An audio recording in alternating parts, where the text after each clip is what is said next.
Part 2 of My Brother Proposed to My Fiancé, his ex, and I'm mad. If you haven't watched the first part of the story yet, click the link in the description. Now, second update 2 months after the first update. It's been a while since I've posted, but a few things have happened since my last talk with Mark. So, I've been low contact with Mark since our last conversation. I haven't called him and he hasn't called me. And our only interactions have been in family settings. As it stands, my mom is now upset that Mark is still uninvited for my wedding.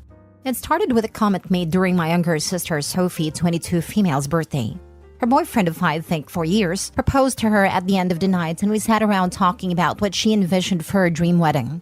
She talked a bit about wanting a destination wedding and her ideas for the cake and dress. Then she said something along the lines of, "Teddy, I know Mark's banned from your wedding, but you won't care if he comes to mine, right?" I laughed it off and told her I can't get mad about her guest list, even if I wanted to. My mom gave me this weird look and asked if Mark was still not invited to my wedding. I told her yes, and she got irritated. She told me she thought I was joking and said I was being unreasonable to go through with banning him from the wedding since his family. She accused me of holding a grudge just to be petty. I reminded her that he and I agreed on him not coming. I then told her that this wasn't a time to talk about my wedding since the day was about Sophie. And if Mark or her want to talk about my wedding, they can call me another time. Sophie laid into my mom a bit about trying to make her special day about Mark, and my mom dropped the issue. For those of you who might be wondering, Mark wasn't at Sophie's party because he apparently had to work and couldn't make it. A few days later, my mom stopped by my house and said she wanted to discuss my wedding. She asked me why I was so adamant about Mark not coming to my wedding. She said that I shouldn't be so insecure about Mark and Jen's previous relationship, and that uninviting him was a step too far. I told her again that Mark and I mutually agreed on him not coming to the wedding, and he can come to me about it himself if he has a problem with it. We got into an argument and she said that if I wasn't going to reinvite Mark, then she would not be coming either because I'm ostracizing her son. I shrugged and told her that if that's what she wants, then she can toss her invite to the trash, because I won't beg her to be there. She asked me if I would really be okay with her not attending, and I told her it wouldn't be the first time she missed an event of mine because of Mark. She said I was being an a-hole for throwing her past mistakes in her face, and she stormed out. I then started getting messages and phone calls from her and a few family members about the whole situation, saying I was in the wrong and urging me to invite Mark just to keep the peace. Jen's also been getting messages from my mom asking her to talk to me and get me to change my mind, but to my knowledge, she hasn't been responding. So far, most of my mom's side of the family are standing in solidarity with her and not attending, while my dad and his side of the family, which is only my aunt and uncle and their 2 kids, agree with me and are still coming. My sisters are also still coming to the wedding, and of course Jen's family too. Also, I talked to Mark about it and asked him if he had a problem with not having an invite. He said he uninvited himself in the first place, and he doesn't get why they're making a big deal because he still doesn't want to go. He told me to leave him out of the fighting because he's not involved, and he says he'd tell her the same. As of now, I'm back to being low contact with my mom, but my dad and I are still on decent terms. I'm still deciding on whether I'll reinvite my mom and her family, should they change their mind about the boycott, but the chances are low, and I told my dad this too, which he understands. For now, Jen and I started looking into downsizing the venue since the guest list is significantly smaller. Now for the comments before reading more updates. Well, now we know where Mark gets his crazy from. Yikes. I bet update 4 will be that Mama shows up in a white dress and makes an announcement of how Jen has torn your family apart.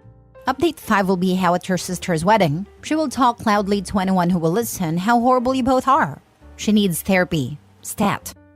We know where Mark gets his crazy from. First thought I had while reading this. Though I have to say that Mark's "I want to stay out of it and will tell mom to keep me out of it as well" stance is surprisingly mature here. If it's actually true and he isn't fanning the flames behind the scenes, that is. Mark is the golden child, duly noted. It's also so sad Mark won't at least tell his mommy that being uninvited to your wedding was his idea, and you just agreed with him after he requested it. I guess that's too much to ask. I've read your previous posts. I'm so sorry the both of you are having to deal with this. This is supposed to be a happy time for you both, and a 1-month relationship many years prior does not bar you from having a long-term relationship with your brother's ex. 1, you didn't even know about it until after you both became serious. Brother Dearest is still very immature and needs to get over himself. Maybe get some therapy. Your mother sounds like a narcissist and needs to cut the cord to Mark. Stop protecting him and recognize that she has more kids to mother than Mark. Now for the third update. My mom is uninvited from the wedding indefinitely. About 2 weeks after she decided to not come to the wedding, she came to stop by and said she wanted to clear the air and talk about everything. We agreed and invited her in to join us for dinner.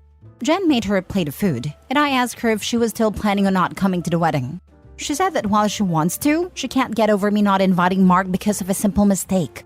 I reminded her that a simple mistake was proposing to my fiancé with me sitting less than 3 feet away from him, and she said it was just a joke. Jen asked her why she wanted to talk if she was maintaining the same stance on Mark coming to the wedding. She said she wanted to talk to Jen, and she was hoping Jen would hear her out and talk me into inviting Mark again. She apparently assumed I was at work and should be able to catch her alone. Jen politely told her that she understood her thought process, but she wouldn't have had that conversation anyway without me present, since this is about my brother. My mom made a comment somewhere in the lines of Jen being spineless and unable to have a conversation without me thinking for her, which started a pretty heated back and forth between the three of us, before Jen told her to get out. She got up and started walking towards the door, and my mom followed her, still screaming at her. By this point, she's yelling about her tearing our family apart. While Jen was unlocking the front door, my mom grabbed her hair and pulled her to the ground, still screaming. She hit her and tried to claw her face, and I dragged her off of her and threw her outside. She banged on the door for a few minutes while I made sure Jen was okay, before she left and called both of us repeatedly. When I was sure Jen was okay, I texted my mom and told her not to bother reaching out again, because we'll never speak to her again. I called my dad and sisters and told them what happened too. My dad was surprised and tried to make excuses, saying she'd been stressed about this whole situation for a while. My sisters say they knew she'd snap eventually, since she's always been a crazy witch, and they said they'd come make sure Jen is okay. I asked Jen if she wanted to press charges, but she declined and said she only wanted to cut contact with her for good. I said that part was obvious, but she should still talk to the police since she was physically assaulted. But she doesn't want my mom to get arrested. My sisters and Jen's mom came by to comfort her, thankfully, so she's doing okay. My mom is blocked and everything, until Jen says otherwise. I genuinely don't know what to do now. Jen doesn't want to go to the police because she'd feel guilty having her arrested over this. But my sisters and I want to convince her too, and I'd at least want documentation in case something happens in the future. Edit. Some people were asking questions about my mom and my decision not to be open with Jen about my relationship with my parents. I figure I could give some background on why we're so strained. Like some of you said, Mark was the golden child. Mark was my mom's baby boy, and she didn't do much to try and hide it. They didn't spend much time with my sisters and I like normal parents did with their kids, unless they had to, but they'd spend time with Mark as often as possible, like taking him out shopping while we stayed with a sitter or bringing him home his favorite food and toys from the store where they'd shop alone. He usually got better things compared to the rest of us, like new expensive clothes while ours were thrifted, or new toys just for him compared to old toys we had to share with each other. If my sisters and I got gifts, they were for us to share, but my mom made it pretty clear that Mark's things were only for him and we shouldn't touch it. When Mark would screw up, I'd get punished for not being a good role model and showing him the proper way to behave. For example, Mark went through a phase of breaking his toys, and I got a beating because obviously he learned that behavior from me. When he was 8, Mark got in trouble at school for trying to push a kid down the stairs. I was grounded for 2 weeks and told to apologize to the kid for not teaching my brother right. When I turned 13, I pushed for my parents to start giving me an allowance. They agreed as long as I did household chores, like mowing the lawn, taking out the trash, raking leaves, etc. It was usually around $25 a week to help me start saving. Mark saw that I was getting money, and he begged my parents for an allowance too. Instead of making him work, $10 of my allowance money was given to him each week, because we were doing such a good job with our chores that he never touched. Whenever I ask him to help, he'd tell me it's not his job to do chores, so why should he bother? It was around this time that I started really distancing myself from my brother. By the time I entered high school, we only talked to each other when we needed small favors, or when we absolutely had to. I got my first job when I turned 17 because I wanted to finally get my own car and make money that they couldn't force me to give to Mark. My oldest sister Maggie helped me start my own bank account and showed me how to properly budget and save my money. I got my first car at 18, after all of my hard work. When Mark got his license, my parents asked me to let him use my car to get around and for some extra practice behind the wheel. Reluctantly, I agreed, and for a while, the arrangement was fine. Mark used my car when I didn't need it and helped maintain it pretty well. When he expressed wanting my parents to buy him his own car, my mom came to me and told me to give him my car because I needed it more. When I refused, she threatened to kick me out. We got in a fight that night, which ended with her giving Mark my car and taking me to transfer ownership of it to him within the following few days. Since I didn't have anywhere else I could go at a time, I just sucked it up and sided over. When I graduated high school, both of my parents skipped my graduation because Mark didn't want to sit in a long ceremony just to see me get a piece of paper, and my mom didn't want to leave him alone for the night. So I only had the support of my sisters and my aunt and uncle who wanted to take me out. They ended up having to bring me home at my parents' request because they made me dinner to make it up to me. It was a dinner I couldn't eat because my mom put shrimp and chicken on the same serving dish, and I'm allergic to shellfish.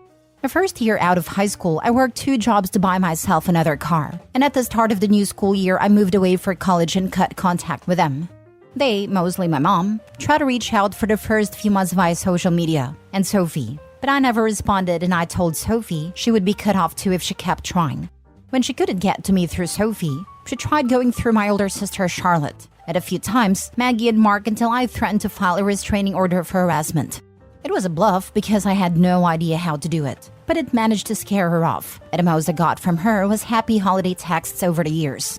Around the time I moved back, Charlotte told me that they had been seeing a family therapist at Charlotte's request, and my parents wanted to apologize for their treatment of us. I was hesitant, but I agreed as long as they would be genuine, and a reconciliation process started when I moved back home. That doesn't even scratch the surface of everything they put me through, and it took a lot for me to even begin to let them back into my life. When I met Jen, I wasn't sure where my relationship with her was going or where my relationship with my parents was going. I didn't want to mention my family at all, mostly because I was ready to cut contact again if I needed to. Jen was understanding of it being a sore subject and didn't press for more. I hope this helps shed some light on some of the questions I'd been seeing pop up. I would have made any reconciliation pivotal to whether or not they reimburse you for the car your mother stole. 1, I can't imagine favoring one child out of our 3. But 2, it's completely and horrifyingly unbelievable that your parents treated all their other children so awfully and incredibly disproportionately compared to the golden child Mark. And I'm really concerned that your sisters thought this was normal family dynamics to the point that they became flying monkeys for your mother. A, getting reimbursement for the car wasn't a hill I was willing to die on, since the damage was already done. Even now it's hard to believe Mark was the favorite. There wasn't anything really special about him. I don't mean that as an insult either. He was just a regular kid. My parents weren't having fertility issues. He wasn't a miracle, wasn't a meal ticket. They weren't having marital problems and using a baby as Band-Aid. He was just born and they decided to love him more than us. And believe me, they didn't think this was normal. They just have a soft spot for our parents because they are our parents, and they believe they have redeeming qualities. Mate, your parents and Mark are a-holes. You did the right thing by cutting your mother out and going low contact with your brother. Honestly, they're not family. You just share DNA with them. Live your life with the ones that matter and care for you. I do hope Jen presses charges. It sounds like the only way your mom will learn that actions have consequences. Take care and good luck. Thanks, bud. Pressing charges isn't in our future right now. We're just trying to get to the wedding. Now for the last update.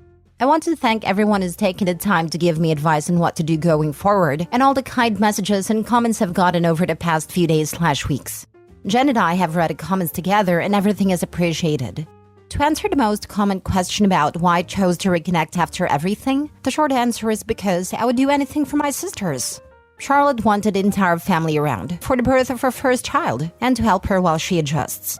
She didn't want part-time aunts and uncles who would only visit her kid during birthdays and holidays.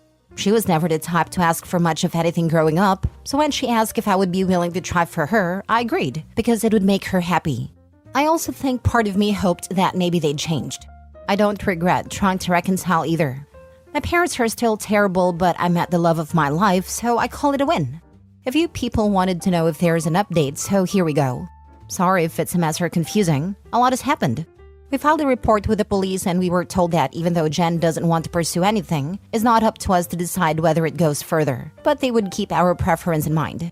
We provided some pretty decent evidence of the assault, including pictures of Jen's face and texts with my mom and dad talking about what happened.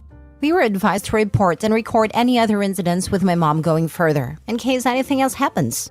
Considering where we live, I doubt it'll go anywhere, but at least we have it on record. I got about 100 angry text messages that tell me they at least spoke with her regarding the incident.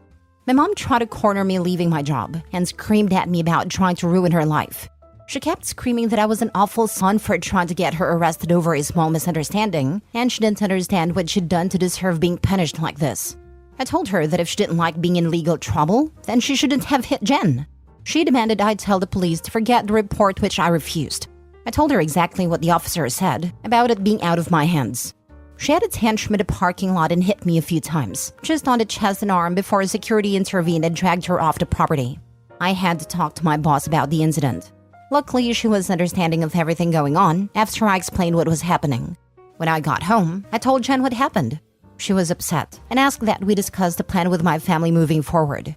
It was a long talk, but we took the advice of some Redditors and decided to go completely no contact with my family, aside from my sisters.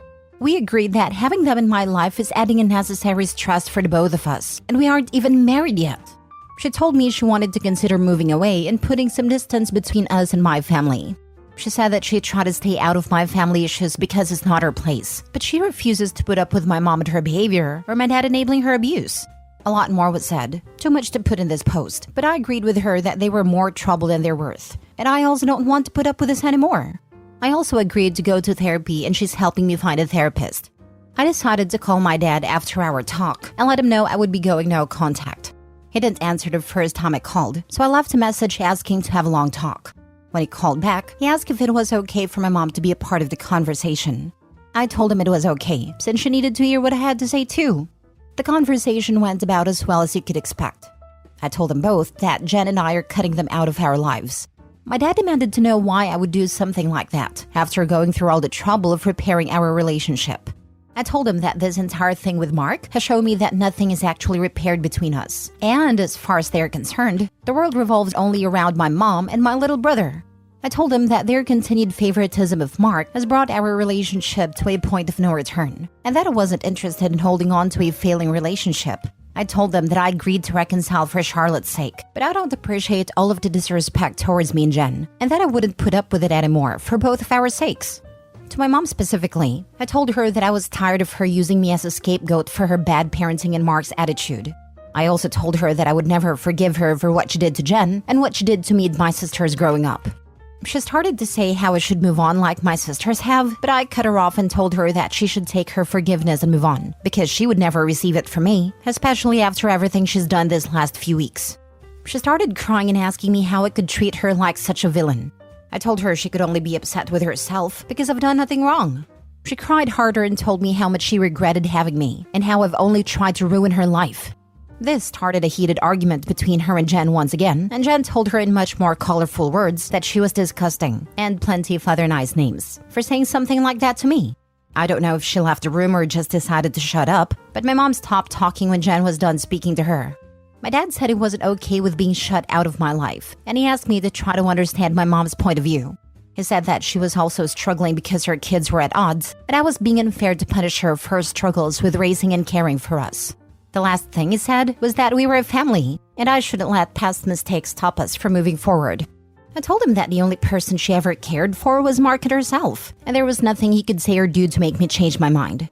I told him that it was up to him whether to keep my number, but I would be blocking him and my mom everywhere, and I wouldn't be reaching out again. Then I hung up. Afterward, I sent a long email with a link to my posts attached to my entire family and inviting everyone, except my aunt and uncle and my sisters, to the wedding. I hadn't cried in a long time, but Jen held me while I cried after writing the email, and she assured me we would be okay. My sisters also reached out to me after reading the email. I apologized to Charlotte for not being able to continue reconciling like she wanted, but she told me it was okay, and it's not my fault I had to cut them off again. The response from my family has been pretty mixed. Some are angry I aired out family issues on a public internet forum, while others are pissed at my parents because they never knew it was this bad. The last person I talked to about everything was Mark. He asked if I was cutting him off too, and I told him I wasn't, but I wouldn't be going out of my way to reach out to him either. He didn't argue, and just wished me the best with the wedding, and we haven't spoken since. Right now, Jen and I are looking for a new place to stay. The plan is to move closer to Jen's brother. He lives about 3 hours from where we are now, and Jen and I like the city he's in. I spoke to my boss about transferring, and Jen is looking into the option of working 100% remotely or possibly finding a new job. And once again, our venue's changed. Since the guest list is significantly smaller, my future brother-in-law is considering letting us use his lake house for our wedding. I don't plan to post any more about this unless the sky falls, at least not until the wedding, because I want to move on with life. But I'll try to answer any questions some of you might have. Thanks and happy holidays. Thanks for the update. I believe you decided on the only possible way forward. Nothing you will say change your mom. She alone can only change her behavior. And perhaps if she reads all the comments on your Reddit posts, she might get an epiphany and realizes she is a pretty crappy person and has a lot of amends to make if she wants to keep you and possibly your sisters in her life. Maybe therapy can help her, but I doubt it. Best wishes for your upcoming wedding. According to Sophie, she's read a lot of them and doesn't think Reddit strangers have the right to tell her she's a bad person. Lol. I don't think there's any amending left in me. Wish them the best. Just as far from me and my family as possible.